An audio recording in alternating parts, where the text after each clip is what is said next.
हरे कृष्णा। सभी को मेरा सादर प्रणाम। मैं फिर से आज श्रीमद् भागवतम प्रथम स्कंद की भूमिका कल मैंने थोड़ा सा रीड किया था, आपको शेयर किया था, तो उसके आगे का मैं आज और शेयर करने जा रही हूँ। तो रीड करते हैं इसको। ओम अज्ञानतिमिरान्धस्य ज्ञानाञ्जनशलाकया चक्षुरुन्मीलितं येन तस्मै श्रीगुरुवे नमः। श्रीचैतन्यमनोभीष्टं स्थापितं येन भूतले स्वयं रूप कदा मह्यं ददाति सपदान्तिकं।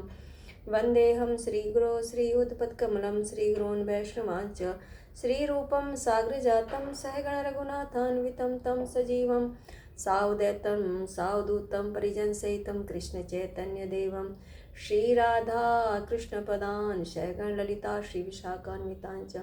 हे कृष्ण करुणा सिंधु दीन बंधु जगतपते गोपेश गोपिका कांत राधा कांत नमस्तुते। तप्त कांचन गौरांगी राधे वृंदावनेश्वरी वृषभानुसुते देवी प्रणमामि हरिप्रिये। वाञ्छाकल्पतरुभ्यश्च कृपा सिन्धु एव च पतितानां पावनेभ्यो वैष्णवेभ्यो नमो नमः। अनंत कोटि प्रष्ठापति नमो विष्णुपादाय कृष्णपृष्ठाय भूतले श्रीमते भक्ति वेदांत स्वामिनिति नामिने। नमस्ते सारस्वते देवे गौरवाणी प्रचारिणे निर्विशेष शून्यवादी पाश्चात्य देश तारिणे। जय श्री कृष्ण चैतन्य प्रभु नित्यानंद श्री अद्वैत गदाधर श्रीवासादि गौर भक्त वृंद। हरे कृष्ण कृष्ण कृष्ण हरे हरे हरे राम राम राम हरे हरे। ओम नमो भगवते वासुदेवाय। ओम नमो भगवते वासुदेवाय। ओम नमो भगवते वासुदेवाय। नरं चैव नरोत्तमं देवीं सरस्वतीं व्यासं ततो जयम् उदीरयेत्। नष्टप्रियाय स्वभद्रेषु नित्यं भागवत सेवया भगवती उत्तम श्लोके भक्तिर्भवति नैष्टिकी। कृष्णाय वासुदेवाय देवकी नंदनाय च नन्दगोपकुमाराय गोविन्दाय नमो नमः। मूकं करोति वाचालं पंगुं लङ्घयते गिरिं यत्कृपातमहं वन्दे परमानन्दमाधवं। श्रीचैतन्य ईश्वरं श्रीगुरुदीनतारिणं। हरि ओम।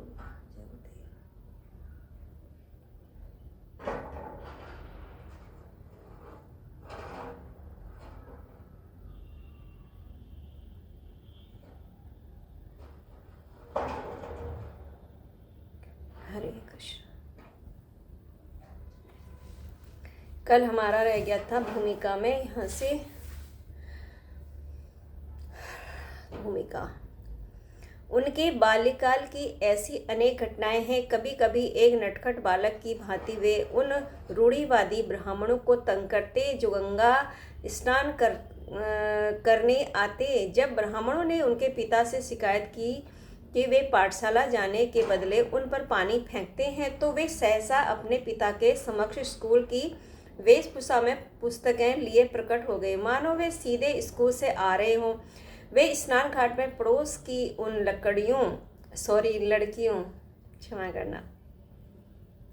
लड़कियों से परिहास करते रहते जो अच्छा पति पाने के उद्देश्य से शिव की पूजा करने में व्यस्त रहती।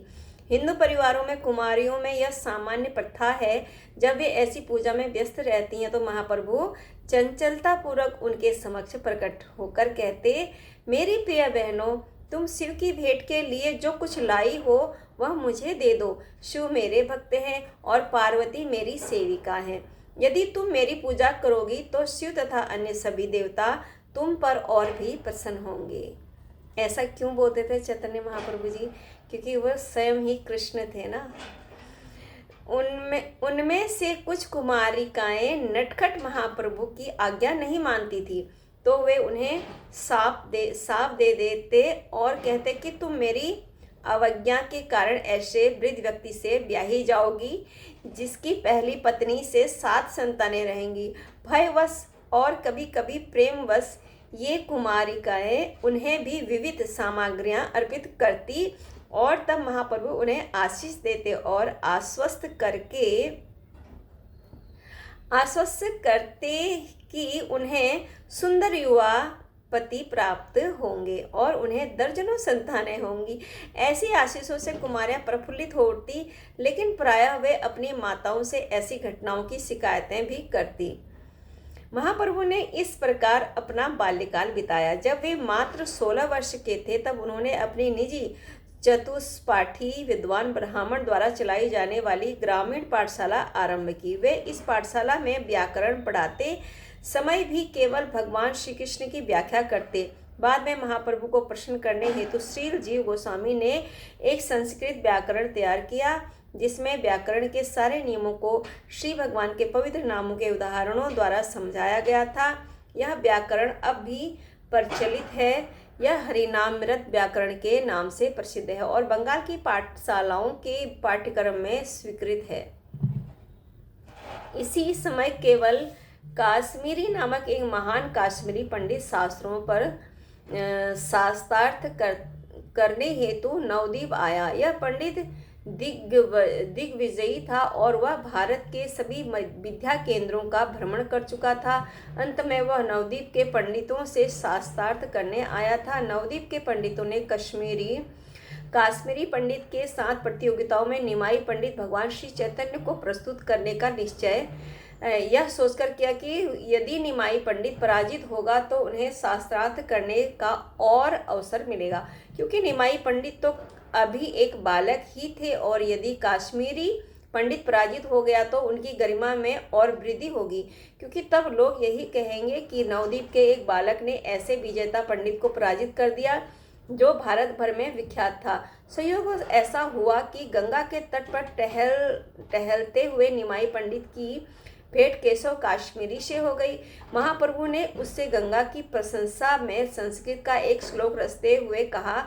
इस पंडित ने अल्प समय में ही 100 श्लोक बना लिए और उन्हें आधी की गति से सुनाकर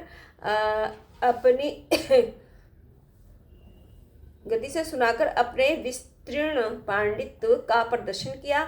निमाई पंडित ने सारे श्लोक बिना किसी त्रुटि के तत्काल कंठस्थ कर लिए। उन्होंने 64वें श्लोक को अधधृत करते हुए उसकी पिंगल छंद शास्त्र एवं साहित्य संबंधी त्रुटियों की ओर संकेत किया। उन्होंने विशेष रूप से पंडित द्वारा भवानीर्भर्तुः शब्द के प्रयोग पर आपत्ति की। उन्होंने इंगित किया कि यह शब्द अयोग्य है। भवानी का अर्थ है शिव की पत्नी, तो फिर उनका भर्ता या पति और कौन हो सकता है। उन्होंने और भी कई त्रुटियां दिखलाई, जिससे काश्मीरी पंडित आश्चर्य से स्तंभ रह गया। वह विस्मित था कि एक व्याकरण का विद्यार्थी इतने उद्भट विद्वान में साहित्यक त्रुटियां निकाल रहा है। यद्यपि यह घटना किसी सार्वजनिक सभा के होने के पूर्व घटित हो चुकी थी, किंतु यह सूचना दावाग्नि की भांति संपूर्ण नवद्वीप में फैल गई। अंत में विद्या की देवी सरस्वती ने केशव काश्मीरी को स्वप्न में आदेश दिया कि वह भगवान श्री चैतन्य की शरण स्वीकार कर ले, और इस प्रकार वह पंडित श्री भगवान का अनुयायी बन गया। फिर महाप्रभु का विवाह अत्यंत धूमधाम से संपन्न हुआ और उस समय वे नवद्वीप में श्री भगवान के पवित्र नाम के सामूहिक कीर्तन का प्रचार करने लगे। वहाँ के कुछ ब्राह्मण उनकी एक लोकप्रियता से ईर्ष्या करने लगे और उन्होंने उनके मार्ग में अनेक अवरोध उत्पन्न किए। वे इतने ईर्ष्यालु हो उठे कि अंत में वे इस विषय को नवद्वीप के मुसलमान काजी के समक्ष ले गए। उस समय बंगाल पर पठानों का शासन था और उस प्रांत का गवर्नर राज्यपाल नवाब हुसैन शाह था। मुसलमान काजी ने ब्राह्मणों की इस शिकायत को गंभीरता से लिया और शुरू में उसने निमाई पंडित के अनुयायियों द्वारा हरिनाम का जोर जोर से कीर्तन करने की मनाही कर दी। लेकिन भगवान श्री चैतन्य ने अपने अनुयायियों से कहा कि काजी के इस आदेश का उल्लंघन करें और वे पूर्वतः संकीर्तन मंडली चलाते रहें। तब जिलाधीश ने कुछ सिपाही भेजे जिन्होंने संकीर्तन में बाधा डाली और कुछ के मृदंग तोड़ डाले। जब निमाई पंडित ने यह घटना सुनी तो उन्होंने सविनय अवज्ञा के लिए एक दल तैयार किया। भारत में उचित कार्य के लिए सविनय अवज्ञा आंदोलन करने वाले वे अग्रणी व्यक्ति हैं। उन्होंने 1 लाख व्यक्तियों का एक जुलूस निकाला जो हजारों मृतक तथा करताल लिए थे। एक जुलूस काजी द्वारा दिए गए आदेश के विरोध में नवद्वीप की सड़कों से होकर गुजरा। अंत में जब यह जुलूस काजी के घर पहुंचा तो जनसमूह से डरकर वह सीढ़ियों से ऊपर चढ़ गया। काजी के घर पर एकत्रित जनसमूह ने अत्यधिक उग्र रूप धारण कर लिया था, लेकिन महाप्रभु ने शांति बनाए रखने हेतु कहा। उस समय काजी नीचे आया और श्री भगवान को अपना भांजा कह करके शांत करना चाहा। किसने? काजी, है ना? काजी ने बोला भांजा भगवान को, श्री चैतन्य महाप्रभु को।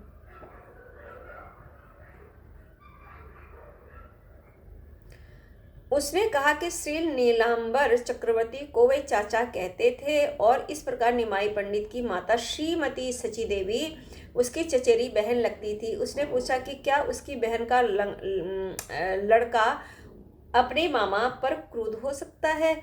इस पर महाप्रभु ने उत्तर दिया कि यदि काजी उनके मामा है तो उसे चाहिए कि वह अपने द्वार पर अपने भांजे का स्वागत करे। इस प्रकार यह विवाद समाप्त हो गया और दोनों विद्वानों में कुरान तथा हिंदू शास्त्रों के विषय में लंबी चर्चा चलने लगी। महाप्रभु ने गौवध का प्रश्न उठाया और काजी ने कुरान का संदर्भ देते हुए सही उत्तर दिया।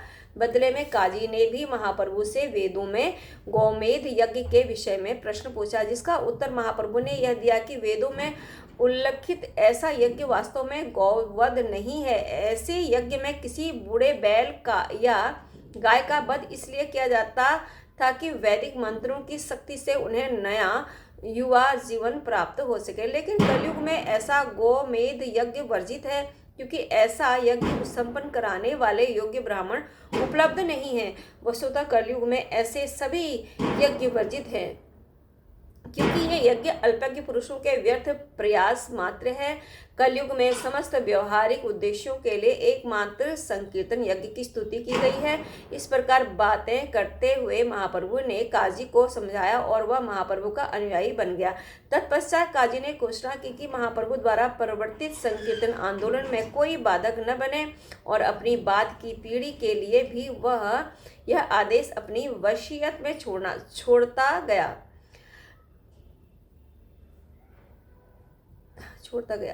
आज भी इस काजी की कब्र नवद्वीप क्षेत्र में स्थित है और हिंदू यात्री वहां जाकर प्रणाम करते हैं। काजी के वंशज वहां के निवासी हैं और उन्होंने हिंदू मुस्लिम दंगों के समय भी संकीर्तन का कोई विरोध नहीं किया। यह घटना स्पष्ट बताती है कि महाप्रभु तथाकथित भीरू वैष्णव न थे।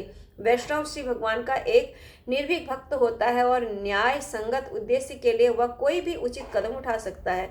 अर्जुन भी भगवान श्री कृष्ण का वैष्णव भक्त था और उसने श्री भगवान को संतुष्ट करने हेतु वीरतापूर्वक युद्ध किया। इसी प्रकार ब्रजांगजी या हनुमान भी भगवान श्री राम के भक्त थे। इसमें लिख रखा है ब्रजांगजी या हनुमान। बजरंगबली है यहाँ पे, थोड़ा सा मेरे को कंफ्यूजन हो रहा है। ब्रजांगजी या हनुमान भी हो सकता है, ब्रजांगजी कोई और हो, तो हनुमान जी के नाम तो बजरंगबली है। भी भगवान श्री राम के भक्त थे और उन्होंने रावण के अभक्त दल को अच्छा पाठ पढ़ाया।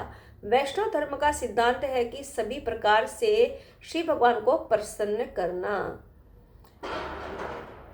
सॉरी, इधर कुछ काम चल रहा है, आवाजें आ रही हैं।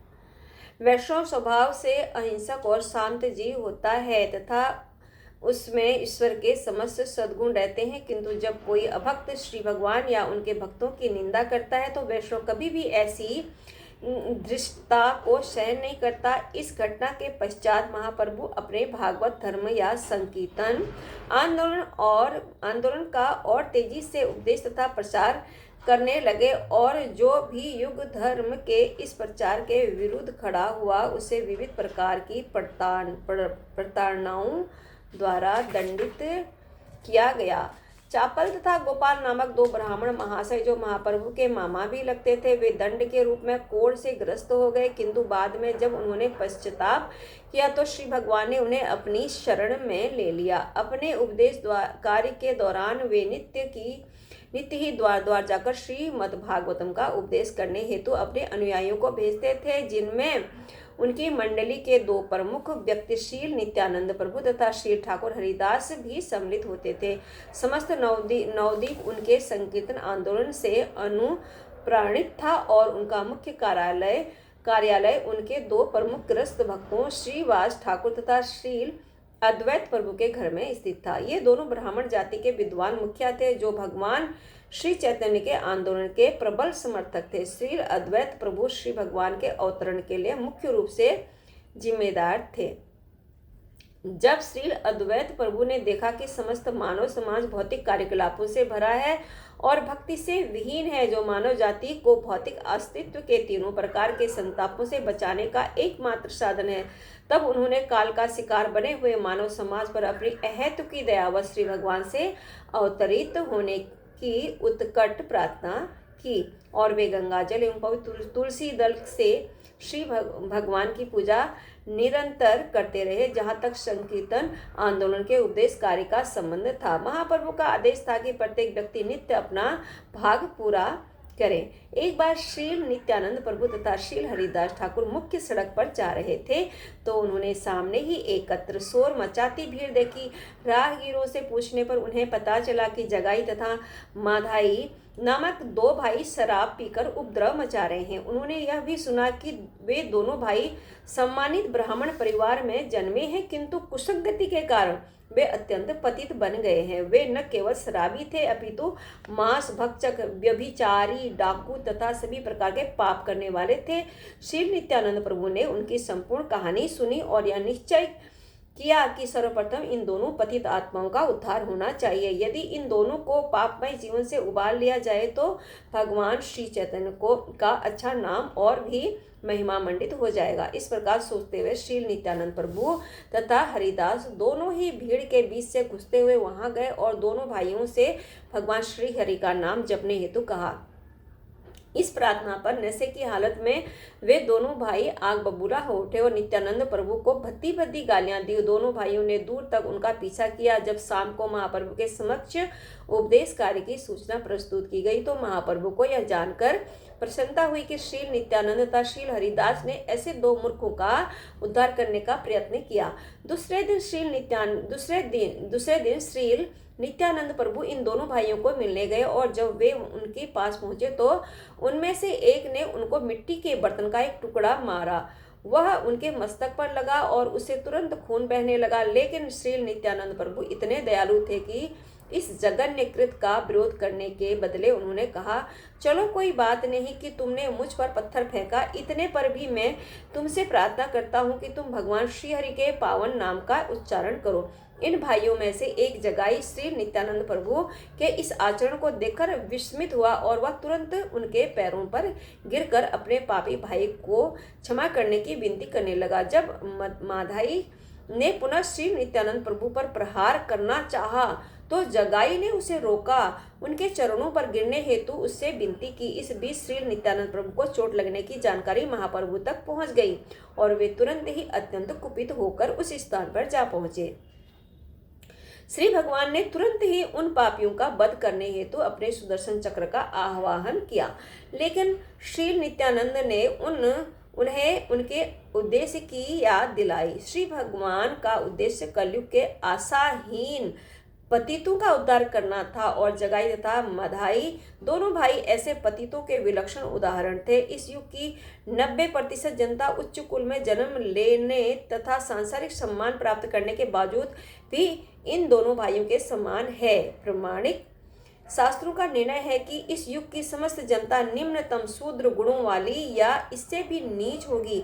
यहाँ यह ध्यान रखना होगा कि श्री चैतन्य महाप्रभु ने कभी जन्म के आधार पर परंपरागत जाति प्रथा को स्वीकार नहीं किया, अपितु उन्होंने किसी के स्वरूप वास्तविक पहचान के विषय में शास्त्रों के निर्णय का ही पुरजोर पालन किया। जब श्री भगवान अपने सुदर्शन चक्र का आह्वान कर रहे थे और श्री नित्यानंद प्रभु उनसे दोनों भाइयों को क्षमा करने का अनुनय कर रहे थे, तब तो वे दोनों भाई श्री भगवान के चरण कमलों पर गिर पड़े और अपने इस अभद्र आचरण के लिए उनसे क्षमा मांगने लगे। नित्यानंद प्रभु ने भी प्रयासित करने वाले इन जीवों को स्वीकारने हेतु प्रार्थना की और महाप्रभु ने उन दोनों को इस शर्त पर अपनाने का स्वीकार किया कि अब वे अपने पाप कर्मों तथा व्यसनों का सर्वथा परित्याग कर देंगे। इस पर दोनों भाई सहमत हो गए और उन्होंने अपने सभी पापमय आदतों को छोड़ देने का वचन दिया। श्री दयालु भगवान ने उन्हें स्वीकार कर लिया और फिर कभी उनके विगत दुष्कर्मों का उल्लेख नहीं किया। यह भगवान श्री चैतन्य का विशिष्ट दया भाव है। इस युग में कोई भी यह नहीं कह सकता कि वह पाप से मुक्त है। किसी के लिए भी ऐसा कह पाना असंभव है। लेकिन भगवान श्री चैतन्य सभी प्रकार के पापी व्यक्तियों को इस शर्त के साथ स्वीकार करते हैं कि वे प्रामाणिक गुरु से दीक्षा लेने के उपरांत पापमय आदतों से विरत होने की प्रतिज्ञा करें। इन दोनों भाइयों की घटना से कई शिक्षाएं ग्रहण की जा सकती हैं। इस कलयुग में प्रायः सभी लोग जगाई तथा माधाई के जैसे ही हैं। यदि वे अपने दुष्कृत्यों के बंधन से छूटना चाहते हैं तो उन्हें भगवान श्री चैतन्य महाप्रभु की शरण ग्रहण करनी चाहिए और आध्यात्मिक दीक्षा लेने के उपरांत उन बातों से दूर रहना चाहिए जिनकी शास्त्रों में मनाही की गई है। श्री भगवान ने श्रील रूप गोस्वामी को जो शिक्षाएं दी हैं उनमें इन निषेधात्मक नियमों का वर्णन है। अपने गृहस्थ जीवन में महाप्रभु ने अधिक चमत्कार नहीं दिखाए जिनकी आशा ऐसे महापुरुषों से की जाती है। लेकिन एक बार श्रीनिवास ठाकुर के घर में जब संकीर्तन अपनी चरम सीमा पर था तब उन्होंने एक आश्चर्यजनक चमत्कार अवश्य किया था। उन्होंने भक्तों से पूछा कि वे क्या भोजन ग्रहण करना चाहते हैं। जब उन्हें बताया गया कि वे आम ग्रहण करना चाहते थे तो उन्होंने आम की एक गुठली मंगवाई। यद्यपि वह आम का ऋतु नहीं था। जब आम की गुठली ला दी गई तो उन्होंने श्रीनिवास के आंगन में उसे बो दिया और तुरंत ही उस बीज से एक पौधा अंकुरित होने लगा। देखते देखते पौधे ने एक पूर्ण विकसित आम के वृक्ष का रूप धारण कर लिया। तो भक्तगण ग्रहण कर सके उससे भी कहीं ज़्यादा पके फलों के भार से पौधा झुका हुआ था। यह वृक्ष श्रीनिवास के आंगन में लगा रहा और भक्तगण इससे इच्छा अनुसार फल प्राप्त करते रहे। ब्रज भूमि वृंदावन की गोपियों में भगवान श्री कृष्ण के लिए जो अनुराग था उसके प्रति महाप्रभु के हृदय में अत्यधिक आदर था और श्री भगवान के प्रति उन सबकी अनन्य सेवा के सम्मान में एक बार श्री चैतन्य महाप्रभु श्री भगवान के नाम संकीर्तन के स्थान पर गोपियों का पवित्र नाम लेने लगे। उस समय उनके कुछ विद्यार्थी जो उनके शिष्य भी थे उन्हें मिलने वहां आए और जब उन्होंने महाप्रभु को गोपियों का नाम उच्चारण करते देखा तो उन्हें आश्चर्य हुआ। उन्होंने निरी मूर्खतावश महाप्रभु से पूछा कि वे गोपियों का नाम लेकर क्यों कीर्तन कर रहे हैं और उन्हें परामर्श दिया कि वे कृष्ण नाम का कीर्तन करें। इस समय भावावेश में स्थित महाप्रभु उन मूर्ख शिष्यों द्वारा विचलित कर दिए गए। उन्होंने उन्हें फटकार लगाई और भगा दिया। ये विद्यार्थी लगभग महाप्रभु की ही आयु के थे, अतः वे भ्रमवश उन्हें अपने समकक्ष समझ बैठे थे। फिर उन्होंने एक बैठक की और यह तय किया कि यदि वे फिर से उन्हें इसी प्रकार डांटेंगे तो उन पर आक्रमण कर दिया जाएगा। इस घटना से सामान्य जनता में महाप्रभु के विषय में कुछ द्वेषपूर्ण बातें फैल गई। जब महाप्रभु को इसका पता चला तो वे समाज में रहने वाले विभिन्न प्रकार के मनुष्यों पर विचार करने लगे। उन्होंने ध्यान में लिया कि विशेष रूप से विद्यार्थी, प्राध्यापक, सकाम कर्मी, योगी, अभक्त तथा विभिन्न प्रकार के नास्तिक ही श्री भगवान की भक्तिमय सेवा के विरोधी होते हैं। अतः उन्होंने विचार किया कि मेरा ध्येय है इस युग के सभी पतित आत्माओं का उद्धार करना, किंतु यदि वे मुझे एक सामान्य व्यक्ति मानकर मेरे प्रति अपराध करते हैं तो इससे उन्हें लाभ नहीं हो सकता। यदि उन्हें आध्यात्मिक अनुभूति के जीवन का प्रारंभ करना है तो उन्हें किसी न किसी रूप में मुझको नमस्कार करना होगा। इस प्रकार महाप्रभु ने संन्यास आश्रम ग्रहण करने का निश्चय किया, क्योंकि जन सामान्य की प्रवृत्ति सन्यासी का सम्मान करने की रहती है। 500 वर्ष पूर्व समाज की दशा आज की तरह गिरी हुई न थी। उन दिनों लोग सन्यासी का आदर करते थे और सन्यासी भी संन्यास आश्रम के विधि विधानों का पालन करने में पूर्ण कट्टर होते थे। भगवान श्री चैतन्य महाप्रभु इस कलयुग में सन्यासी जीवन बिताने के ज़्यादा पक्ष में न थे, जिसका कारण केवल यह था कि इस युग के बहुत कम सन्यासी संन्यास जीवन के विधि विधानों का पालन करने में सक्षम होते हैं।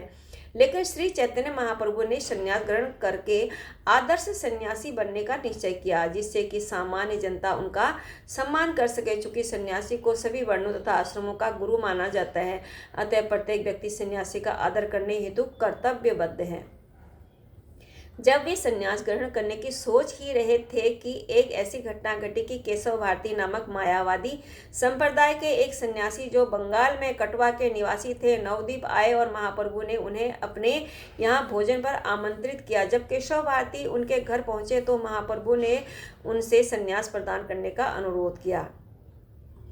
यह मात्र औपचारिकता थी। संन्यास सदैव किसी अन्य सन्यासी से ग्रहण किया जाता है। यद्यपि महाप्रभु सभी प्रकार से स्वतंत्र थे तो भी शास्त्रों की औपचारिकता की रक्षा करने हेतु उन्होंने श्री केशव भारती से संन्यास ग्रहण किया। यद्यपि वे वैष्णव संप्रदाय के नहीं थे, श्री केशव भारती से विचार विमर्श करके महाप्रभु ने औपचारिक रूप से संन्यास ग्रहण करने हेतु नवद्वीप के कटवा के लिए प्रस्थान किया। उनके साथ तीनों ने इस संस्कार में उनकी सहायता की। महाप्रभु द्वारा संन्यास ग्रहण करने की इस घटना का वर्णन श्रील वृंदावन दास ठाकुर कृत चैतन्य भागवत में विस्तार से किया गया है। इस प्रकार अपने 24वें वर्ष की समाप्ति पर माघ मास में महाप्रभु ने संन्यास आश्रम स्वीकार किया। इस आश्रम को स्वीकार करने के बाद वे भागवत धर्म के पूर्ण रूपेण उपदेशक बन गए। यद्यपि वे अपने गृहस्थ जीवन में भी यही उपदेश कार्य करते थे, किंतु जब उन्हें अनुभव हुआ कि उनके प्रचार में कुछ बाधाएं आ रही हैं तो उन्होंने पतित आत्माओं के लिए अपने गृहस्थ जीवन के सभी सुखों का बलिदान कर दिया। उनके गृहस्थ जीवन में श्रील अद्वैत प्रभु तथा श्रीवास ठाकुर उनके मुख्य सहायक थे, किंतु संन्यास आश्रम ग्रहण करने के उपरांत उनके मुख्य सहायक श्रील नित्यानंद प्रभु, जिन्हें विशेष रूप से बंगाल में प्रचार कार्य के लिए नियुक्त किया था, और श्रील रूप तथा सनातन गोस्वामी आदि 6 गोस्वामी, श्रील रूप गोस्वामी, श्री सनातन गोस्वामी, श्री जीव गोस्वामी, श्री गोपाल भट्ट गोस्वामी, श्री रघुनाथ दास गोस्वामी तथा श्री रघुनाथ भट्ट गोस्वामी थे। श्रील रूप तथा श्री सनातन गोस्वामी को वृंदावन जाकर आज के तीर्थ स्थानों की खुदाई करके प्रस्थापित करने हेतु नियुक्त किया गया। इस प्रकार भगवान श्री चैतन्य महाप्रभु की इच्छा से आधुनिक वृंदावन नगरी का तथा ब्रज भूमि की महत्ता का प्रकटीकरण हो सका। वृंदावन की खोज करने का महाप्रभु के द्वारा तो वृंदावन तो शायद लुप्त हो जाता। महाप्रभु संन्यास ग्रहण करने के उपरांत तुरंत वृंदावन रवाना होने की इच्छा प्रकट की। वे 3 दिनों तक निरंतर राढ़ देश में वहाँ स्नान जहाँ गंगा नहीं बहती यात्रा करते रहे। वे वृंदावन जाने के विचार में पूर्ण भावावेश में थे, लेकिन श्री नित्यानंद ने उनका मार्ग बदल दिया और उन्हें अद्वैत प्रभु के घर शांतिपुर ले आए। महाप्रभु श्री अद्वैत प्रभु के घर पर कुछ दिन ठहरे रहे। श्री अद्वैत प्रभु ने अब भली भांति जानते हुए कि महाप्रभु अब सदा के लिए अपना घर बार छोड़ रहे हैं, उनकी माता श्रीमती सची और अपने पुत्र से अंतिम भेंट करने हेतु नवद्वीप से बुलवा लाने हेतु अपने आदमी भेजे। कुछ धूर्तों का कहना है कि संन्यास ग्रहण करने के उपरांत महाप्रभु अपनी पत्नी से भी मिले और उन्हें पूजा के लिए अपनी पादुका दी, लेकिन प्रमाणिक स्रोतों से ऐसी भेंट की कोई सूचना प्राप्त नहीं होती। उनकी मां उनसे अद्वैत प्रभु के घर में मिली और जब उन्होंने अपने पुत्र को संन्यास धारण किए देखा तो विलाप करने लगी। उन्होंने समझौते के रूप में अपने पुत्र से प्रार्थना की कि वे पुरी को अपना केंद्र बनाए, जिससे कि उन्हें उनके समाचार मिलते रहे। महाप्रभु ने अपनी प्यारी माँ की इस अंतिम इच्छा को शिरोधार्य किया। इस घटना के पश्चात महाप्रभु ने नवद्वीप के सभी निवासियों को उनके वियोग के शोक सागर में निमग्न छोड़कर पुरी के लिए प्रस्थान कर दिया। महाप्रभु ने पुरी जाते हुए मार्ग में अनेक महत्वपूर्ण स्थलों का दर्शन किया। उन्होंने गोपीनाथ जी के मंदिर का दर्शन किया, जिन्होंने अपने भक्त श्रील माधवेंद्र पुरी के लिए खीर चुराई थी। तब से गोपीनाथ जी क्षीर चोरा गोपीनाथ कहलाते हैं। महाप्रभु ने बड़े चाव से इस कथा का आस्वादन किया। चुराने की प्रवृत्ति परम चेतना तक में पाई जाती है, परंतु यह प्रवृत्ति श्री भगवान द्वारा प्रदर्शित की गई थी, अतः इसकी विपरीत प्रकृति समाप्त हो गई और इस परम विचार के आधार पर श्री चैतन्य महाप्रभु द्वारा भी यह पूजनीय बन गई। श्री भगवान तथा उनकी यह चौर वृत्ति एक तथा अभिन्न है। कृष्णदास कविराज गोस्वामी ने श्री चैतन्य चरिता में गोपीनाथ जी की इस रोचक कथा का विस्तार से वर्णन किया है। तो आज हम यहीं पे इसको समाप्त करते हैं। अभी भूमिका है, भूमिका अभी काफ़ी बड़ी है, कम से कम 2-3 बार इसको और मैं शेयर करूँगी, नहीं तो काफ़ी लंबा हो जाएगा। तो श्रीमद् भागवतम की जय, गुरु और गुरान की जय। हरे कृष्ण, हरे कृष्ण। सभी को सादर प्रणाम।